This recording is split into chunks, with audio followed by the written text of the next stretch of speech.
Ses soutiens se sont donné rendez-vous au QG du parti pour faire éclater leur colère à l'annonce du jugement.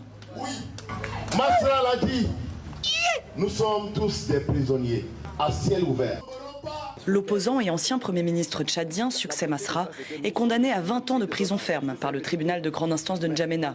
Il doit également verser une amende de 1 milliard de francs CFA, soit 1,5 million d'euros. Sa défense parle d'instrumentalisation de la justice. Nous venons de constater avec consternation que la justice n'a pas eu le courage de s'affirmer.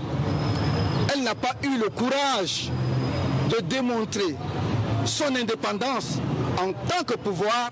Succès Masra n'a pas encore 40 ans lorsqu'il entame sa carrière politique en 2018. Économiste de formation, il lance son parti, les Transformateurs, et s'oppose à Idriss Déby, au pouvoir depuis plus de 30 ans, puis à son fils, quand celui-ci lui succède en 2021.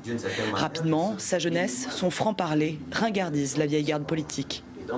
C'est comme un match amical joué à domicile par une même équipe qui s'est divisée en deux.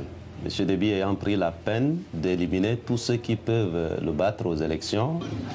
Le 20 octobre 2022, une manifestation contre la prolongation de la transition militaire tourne au bain de sang. Forcé à l'exil, comme d'autres dirigeants de l'opposition pendant plus d'1 an, il rentre au Tchad en 2023 après avoir signé un accord de réconciliation avec les militaires au pouvoir. Il change alors drastiquement de discours et prône à chaque rassemblement l'apaisement.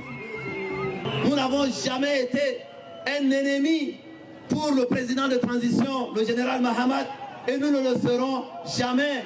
Nommé quelques mois plus tard Premier ministre, il se porte candidat à la présidentielle de mai 2024.